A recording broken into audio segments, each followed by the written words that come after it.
Every leader says they want operational excellence, but ask them what it actually looks like and how it feels for their people, and things get fuzzy. Today, we're going to make it real.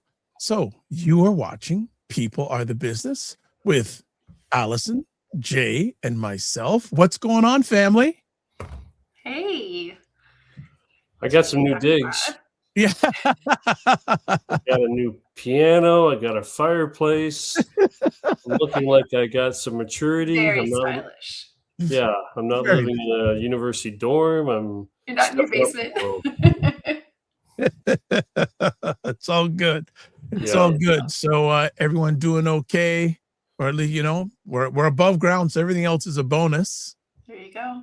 So, And Allison, you still have a little bit more terror, I would say. My dad was a CA, and I just the hard stuff's over. I know what you guys go through in this time of year. Yeah. Yeah. Tax season is mostly behind us. There's always the extras, but yes, but the big push is over. So excellent. That is good. So I'm going to say this at the front end, but also at the back end. If you have any questions, comments, or suggestions, please email us at info@peoplearethebusiness.com. So what we want to do by the end of this episode, we want you to have a clear human definition of operational excellence, understand how it drives growth, and walk away with a few moves that you can start in your own business. So let's talk about what is operational excellence, really. So, Jay, when I say operational excellence, what comes to your mind? What does it mean to you? It's a buzzword. I mean, everybody says it, operational excellence, and usually, or unfortunately, a lot of coaches, consultants, or executives makes that buzzword whatever they're selling. Oh, we need operational excellence. But I would say I'm going to try and explain it into some simple terms. Operational excellence is about two things: having a strong platform to jump off to make improvements. So they're two separate things. The strong platform is you need to have a rhythm and a routine of meetings and behaviors and tools that make it easy to make the day. And then once you get that rhythm in place and that routine in place and it gets easy, then you have time to improve. And yeah, you can get into some Lean Six Sigma and all the fancy complex words, or you can take those concepts and scale them down to make them easier, or you can use different tools. But either way, the intention of those tools are to improve. So operational excellence is about companies that have really strong platforms, routines, and rhythms, so that then they can jump off the cliff and improve using various tools. So that's kind of the way I look at it. And it doesn't really matter if it's a product or a service or a dog or a cat. Like, it doesn't matter. That's the simplicity of how I usually explain at that level. So at the level that you engage with organizations, what does operational excellence look like for leaders, and what does it look like from a front line? Yeah, the front line is where it happens. That's where the only value that the customer cares about hits the fan. Because the customer doesn't care about the CEO's salary and doesn't care about the vice president's salary, cares about how well the surgeon is working on the product or service that they're going to get. So the difference is that the front line are people we serve. We are servants to them to make a great product or service with great quality on time for the customer. The CEO or the executive, their whole job is to make their job easier. And so operational excellence at this level is about the decisions being made that impact the floor. And really, really great leaders and executives, they go down to validate. How did I made this decision? The team made this decision. how did it actually impact the people that the customers care about? So, but that's a servant mentality that Toyota probably was the godfather of, and then GM pounded it into me. Like, they just said, "You think you're big? You ain't so big." You know, that person on the floor, that's the person that matters. So that's it's a little bit of an extreme, Yeah. maybe perspective, but it fit well for me. Nice. All right, let's move it over to Allison. So Allison, from a CFO, CPA lens, how do you know when a business is operating with excellence versus just talking about it? To me, operational excellence is achieving your desired results in the desired way. So it's not just about, oh, I got these results, right? Like, did they come about in the way that you intended, and in a way that's, beneficial and successful for you and your business? So it shows up in profits. I mean, we can all relate to that, but it's, and cash flow, but it's not profit at any cost or cash flow at any cost. You have to do it in a way to have operational excellence. It means you're doing it in a way that's sustainable, repeatable, and is achieving your long-term objectives over and above financial ones. So, how are the relationships with clients or customers, with suppliers, with your staff, with the public, like your reputation? So not only are we seeing profits, healthy profit margins, good cash flow, but we're seeing good reviews, we're seeing goodwill building amongst your clients, customers, and your suppliers or vendors, right? Like, they're so important. And your staff, I mean, it goes without saying that your staff are, those relationships are strong there too. So to me, operational excellence kind of looks like what Jay's describing as that platform to jump off of. To me, that's what the platform kind of looks like and how it shows up. I know you two want to ask me questions. So before we went live, we got to ask Dr. Vibe more questions. Yeah, so go for it. Go for it. All right, Dr. Vibe. Nonprofits. We talk about operational excellence in the industry. What do nonprofits talk about? Do they talk about operational excellence, or do they talk about it a different way? Well, I with nonprofits, and I'm also going to include entrepreneurs onto this, like solopreneurs. Let me look at the nonprofits first. I'm not going to.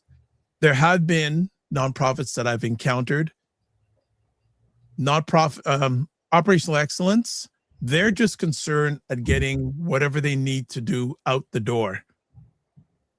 And unfortunately, a lot of times it's a rocky road, and sometimes it sinks the nonprofit, because before we went live with this, there's a term called governance.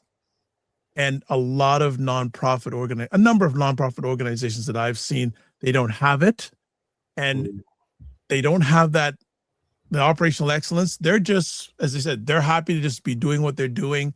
And then always in the retrospect, you see what we could have done better, instead of thinking about coming out of the box. What are the various processes that we have to get where we need to go? They're just concerned about, I put this analogy, they see the other side of the forest. They don't take a look sometimes to look at the trees in the forest to get to the other side of the forest.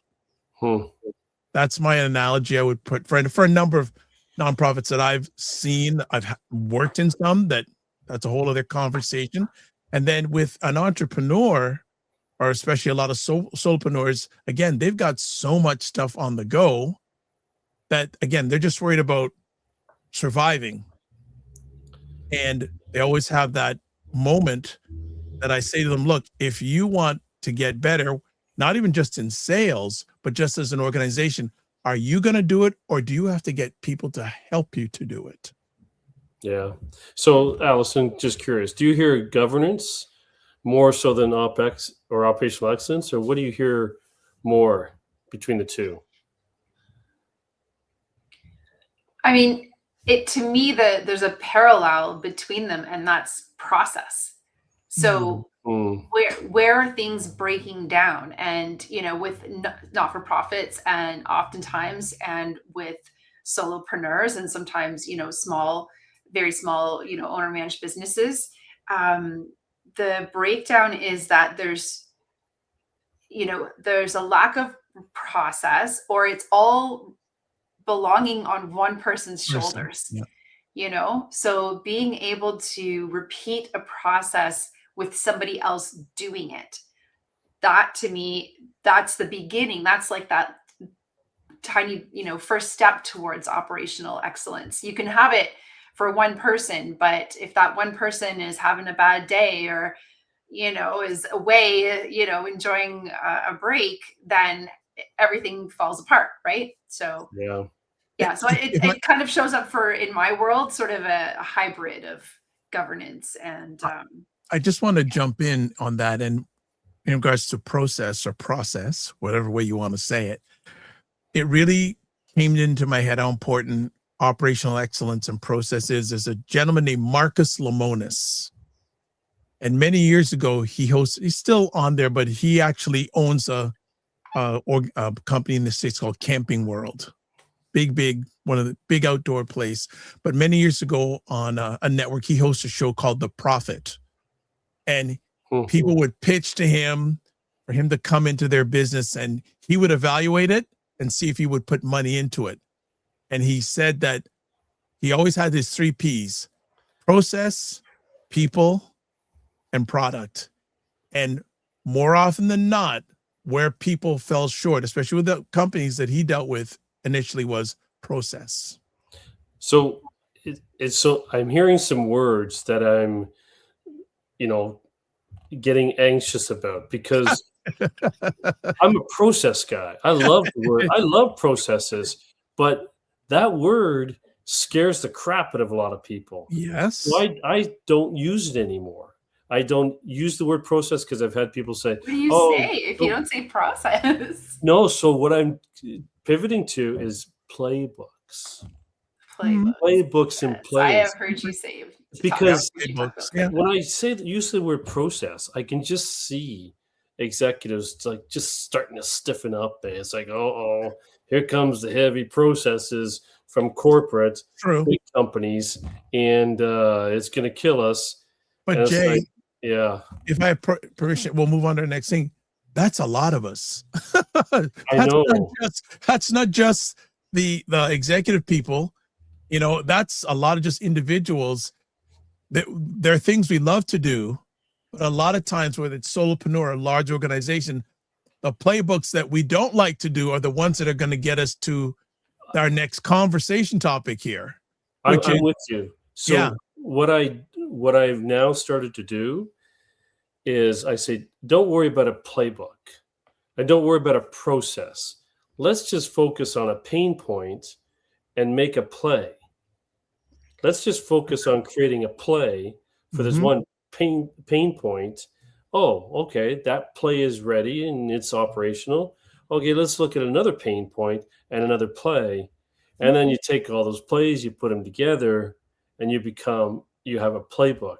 So that's kind of, and it's only been the last 3-4 years that it's come to me. It's like people hate processes. They just hate that word. They hate governance, Yeah. And so it's like, okay, I got to think of something different Yeah. and how to approach, but Got it. All right. it's tough. All right. Well, let's move to our next conversation topic: how operational excellence drives growth. So let's connect that definition to what owners and leaders care about: growth, profit, and staying in business when the world changes. Well, it's changing rapidly these days. So, Jay, can you share a story where improving operations clearly improved growth? Yeah. The situation was, market was declining. They were tanking. Productivity was tough. What we needed to do was we needed to first establish a platform so that whatever gains we got from, I'll say, high impact traction teams or sprints or projects, they would be held. So we had to work on the operational rhythm and the KPIs to establish a decent enough platform so that when the fires hit, no big deal. It's a fire. We just take care of it like we always do, right? So firefighting became a very much understood and effective and efficient routine to take care of the fires and make the day, make the week, make the month. So platform. And then we identified a bunch of different initiatives, but what we focused on was which initiatives are close to the cliff. Now, I don't know if have you guys heard me talk about the cliff? Nope. Okay. So the cliff is the front line. It's when you push the car to the customer and you don't get it back. Everything before that, you can kind of get it back and you can tweak. But you push it to the customer, it goes off the cliff and you don't get it back. And they judge you. So we identified a bunch of initiatives, and some initiatives are really close to the cliff, right? Some initiatives are far away from the cliff. Well, we got to go after the ones that are close to the cliff because they're the high impact ones and they have immediate value and have immediate dollar savings. So we went after those ones. So there were some quality issues, there's some downtime issues, and there's 3 of them in total that we went after. So, okay, we got issues back here, but come on, guys, we got to tackle the ones that are close to the cliff because that'll make us the most amount of money. So we bundled those bottlenecks into 3 hit teams, 6 to 8 weeks. We went hard and we said, we're either going to win or we're going to lose. And we set that environment up. Of course, 2 we won, 1 we didn't win, but the one that we didn't win, we still improved dramatically in a quick period. And we had more than a 17-to-1 return on investment. So in other words, my costs against the financial gains, 17-to-1 in 6 months. Wow. And so that was kind of our approach. We had to focus on getting stability so that whatever gains we got, we could hold. Because if I just worked on, improvement things to begin with, you can improve it, but when you walk away, more than likely it's going to slip back and those gains aren't going to hold. But if you establish the good platform and get the operational rhythm in place, firefighting is easy. You get that in place first, then you jump off the cliff, and you get your gains. Nice. That was our approach. Where have you seen operational excellence show up directly in the financials? Well, I can think of a few different examples, and I'll maybe just draw some themes. I see clients who are, struggling with their processes, that they don't have the playbook, right? They maybe have some of the pieces, but they're missing a few pieces. And, their results improve when they have the clarity to see, like Jay talked about pain points, right? So if we work on those pain points, come up with some plays or some processes to address those pain points, we see costs decrease because there's less rework, there's fewer surprises going on. And it ultimately gives them more profits, which results in more cash flow, which means they can invest in other things that will bring improvements, because oftentimes it costs money to make money. So, these things are all investments. And it's when I see clients who are really cash sensitive, like not even cash, like just price sensitive, like they have a short-term view rather than that sort of longer term investment mentality. The short-term ones, that's where they struggle more financially, I find. What do you think? It's a perpetuating thing, because they're struggling and they don't invest, and then they're struggling and they don't invest, and it's always a struggle financially. So let's talk about that a little bit, because I've talked to some other people that are kind of in the same business but same function. We've got companies and owner operators and CEOs that are really cost orientated. And then we've got some that are return on investment Right. orientated. Mhm. What do you do with those? Like, how do you try and convert them? Do you try and convert the cost people to the ROI side? Because as CEOs really should be focusing on ROI. Mhm. I know there's times though that all hell's breaking loose and it's going to be cost, but how are you kind of moving them? What do you do, or what do you use to move them from the cost side to the ROI side? Well, there's a couple of things. There's the strategic side of it. Like, what is important to you? What is important to you long term? Forget Mm. about cost. How, if you could wave your magic wand, where would you be? And what would it take to get there? And then the second piece of it is, okay, well, now that we've kind of talked about some ideas of what's needed to get you to, be able to meet your goals, now let's model that out from a financial perspective, and let's look at some different scenarios. And what happens if you do this, and what happens if you don't? And how much does it really cost? Because I think a lot of times there's a mental block that they don't maybe understand or appreciate, that there's there's just sort of a sweat equity aspect sometimes. Like, you put in some longer hours and you get a desired result. It doesn't necessarily cost more if you're the owner, right? Mhm. Um, and if that's important to you and you were able to squeeze that time out, well, you can invest your time. It doesn't always cost money. And if it does cost money, well, a lot of entrepreneurs surprisingly, do not have debt. They either bootstrap it themselves out of their savings, Mhm. or they just don't spend money they don't have. And there can be all Mhm. kinds of reasons for that. And a lot of them are kind of, self-inflicted, like sort of emotional baggage about debt, right? But when you consider that you don't have to invest out of your life savings, you can Mhm. go and get you can borrow money from different sources and use that money intentionally to make an investment that is going to pay off. And then you can see that you're going to be able to pay this debt back within X amount of time. It starts to unlock a lot of the Yeah. blockages, the emotional baggage around that. Yeah, that sounds about right. Taking them to more like a 3 to 5 year, where do you want to be type of question. Mhm, That's mhm. good. What do you do? What do you do? Oh, well, You call the finance people? yeah, I call you and say I need some help. No, but I was taught, and I maybe need to get back to my roots, but I would say that I was taught at some point, as a senior leader, your primary job is to set a vision, and that vision should be 3 to 5 years.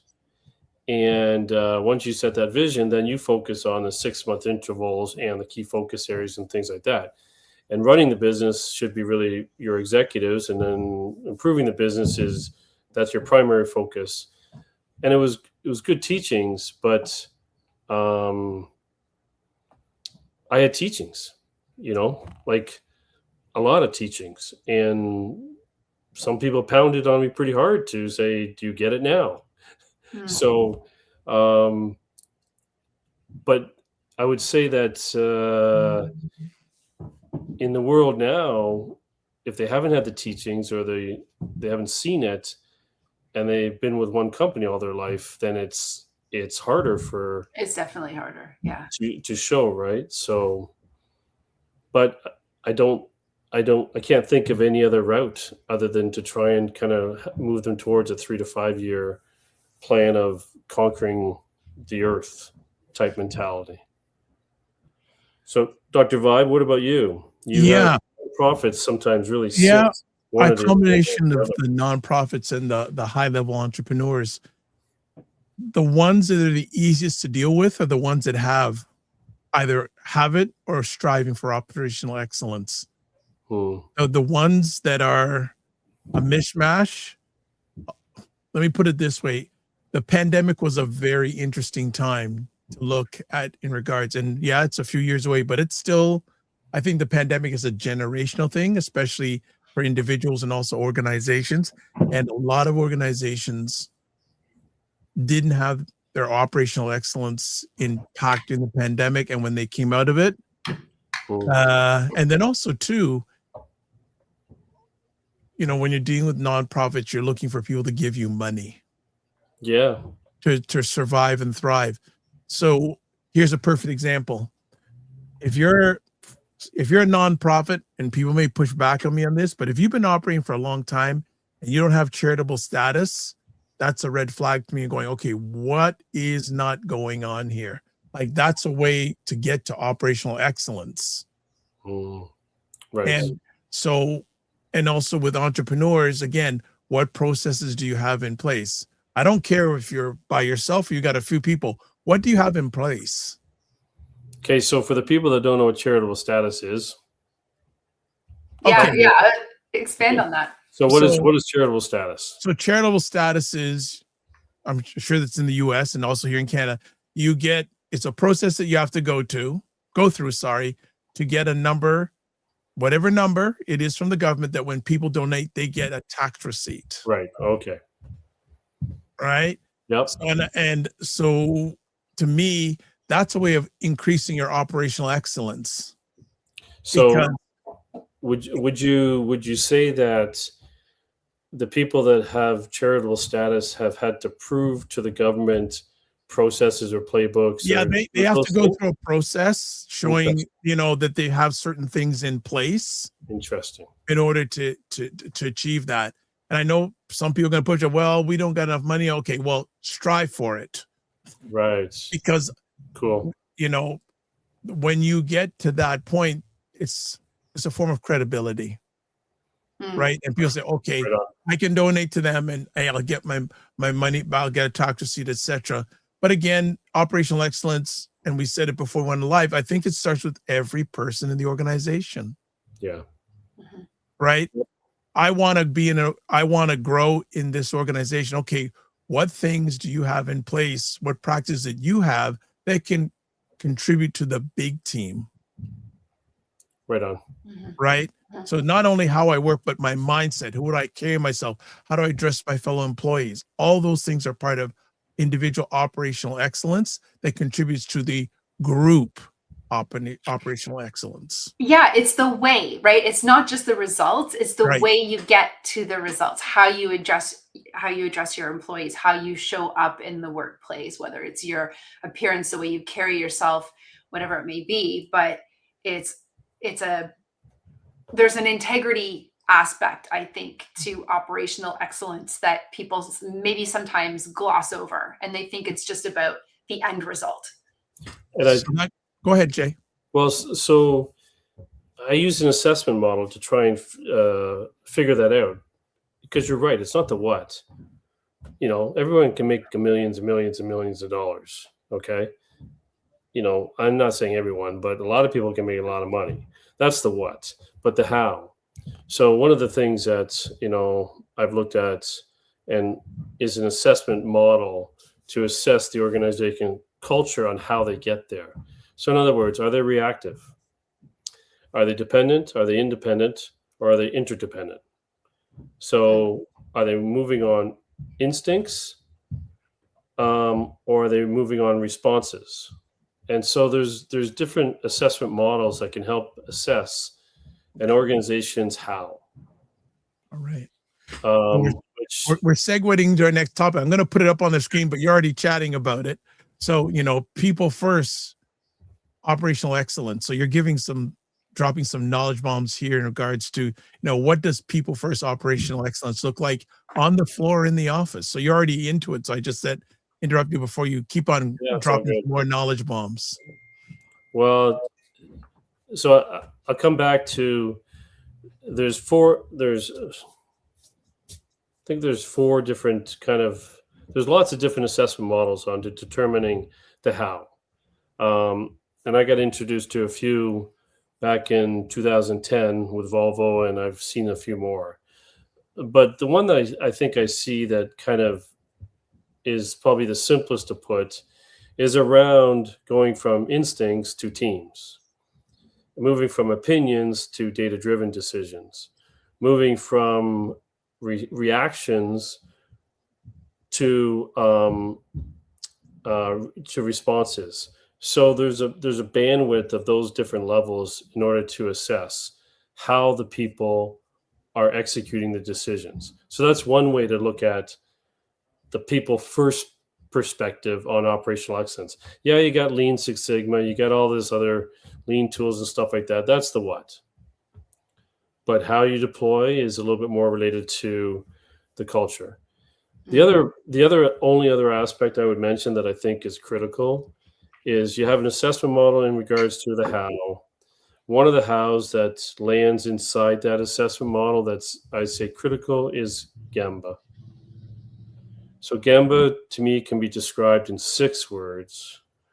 Go see, ask why, show respect. I don't care what leadership level you are making decisions that impact the people at the front line. So the best way to determine whether or not those decisions are having the right impact is do Gamba, go see. And this is a Japanese term, but go see, ask why, which basically means seek to understand, be curious, don't judge, and then show respect. And the respect is they're making money for your salary. Without them, we don't get paid. And so I think those two concepts together help, they hardwire a people first operational excellence approach. And for me, it's about hardwiring, because if I leave it by chance or by tribal knowledge, it's not that the people aren't really great people. It's just they've got other competing things going on in their head that it won't pop to the top. So in order to help them, it's about hardwiring this stuff inside.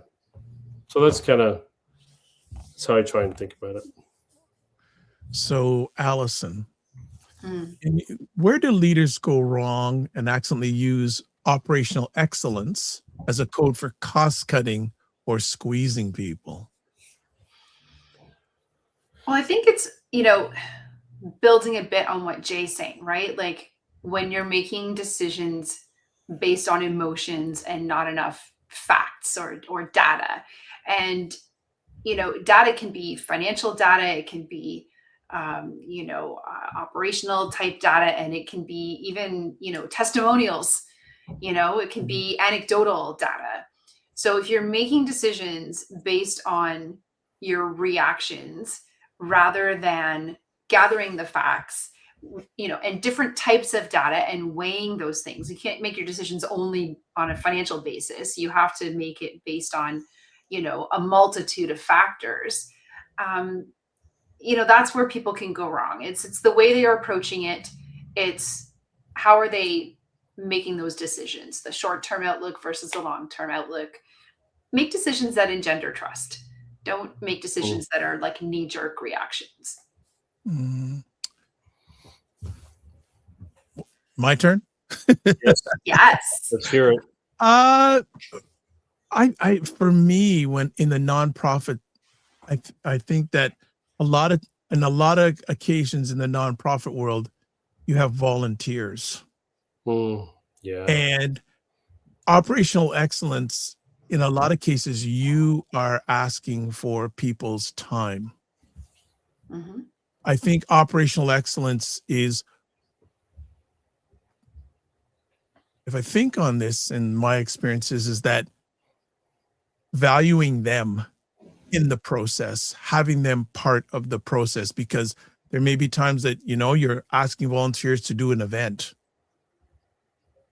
How are you valuing them? Like, how can you help them not only help you with your operational excellence, but what operational excellence can you help them with? Where is there something in their journey? And it may be just a short time that you're with they're with your organization. What excellence can you add to them, or what can you help them get to their North Star in regards to operational excellence, especially with nonprofits? And people think, oh, are you talking about people working there like a few weeks at a time? It just may even be for an event. that impacts your operational excellence, because how good or bad that event is going to reflect on your whole organization. Yes. So having those processes in place, a lot of times it may people have no experience.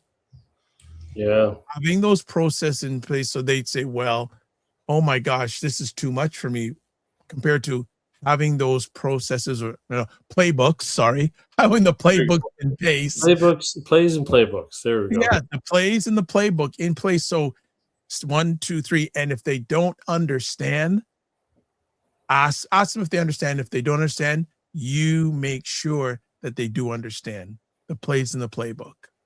Yeah, that's interesting because I've been a chair for some nonprofits, and it is different. Like, they're not motivated to be there to make money, and therefore following the plays or the playbooks, they're not motivated to follow them because they're getting paid. Mhm.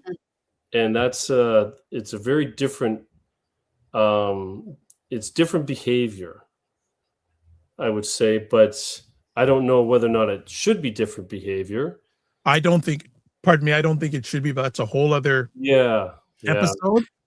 Because, and I know we've discussed offline, there's a lot of times people in nonprofits have a different mindset than people Yeah. are for profits, but at the end of the day, it's all the same thing. Yeah. It can be that Organization. scarcity mindset, right? Like, it's the Yeah. same thing with an entrepreneur who's trying to get things off the ground and, is struggling, right? Like, it's that scarcity mindset, and that leads, all that sort of fear kind of leads to making decisions in a short-term way. Like, Mhm. okay, well, we don't want to upset these volunteers because we need them.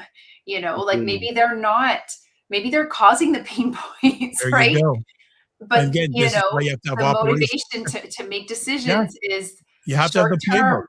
You have Yeah. to have the playbooks in order for that. See, Jay, you've converted me in 37 minutes or less. You've changed my There you mindset. I go. love it. It's Well, all good. but It's it's all just good. you're so right though. And that's, I think, why we're here, is that we're trying to share how people are the business is not a losing proposition. No. It is actually, the best companies behave like nonprofits in the sense that they super value their employees and volunteers, because without them, they don't exist. This So is good. yeah, This is good. All right. Let's move into our final segment. 3 starter moves for, Cheers, Dr. Vibe. pardon me?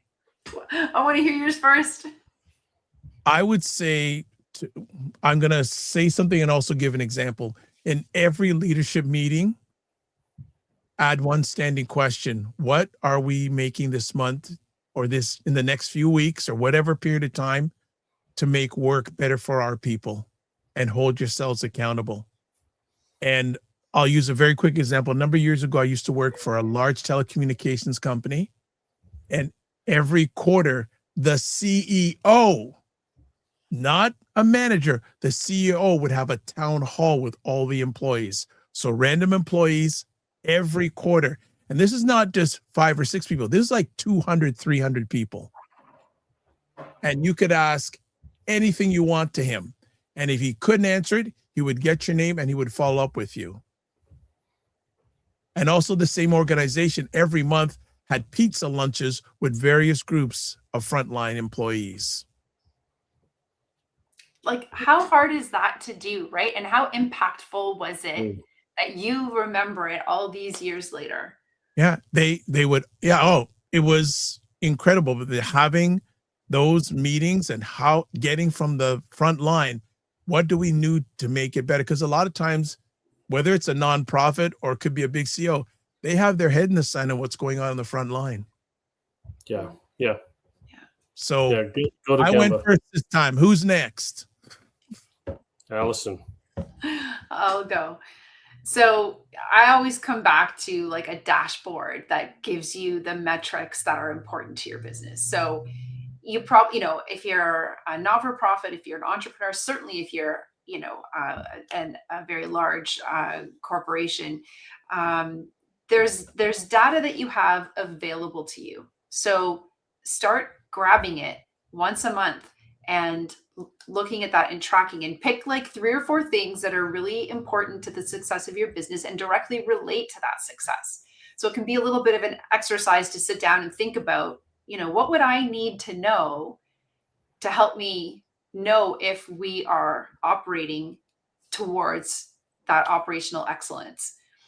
Could be financial, could be reviews from your customers, could be, feedback from your suppliers. It could be employee surveys, things like that. Come up with some metrics and then start tracking them on a monthly basis and see how you're doing. Look for the trends. We'll finish off with Jay. Okay, so what was the question again? 1 minute? The question was, okay, this is your question. I won't change it because I was going to say, you changed it, I'm in trouble.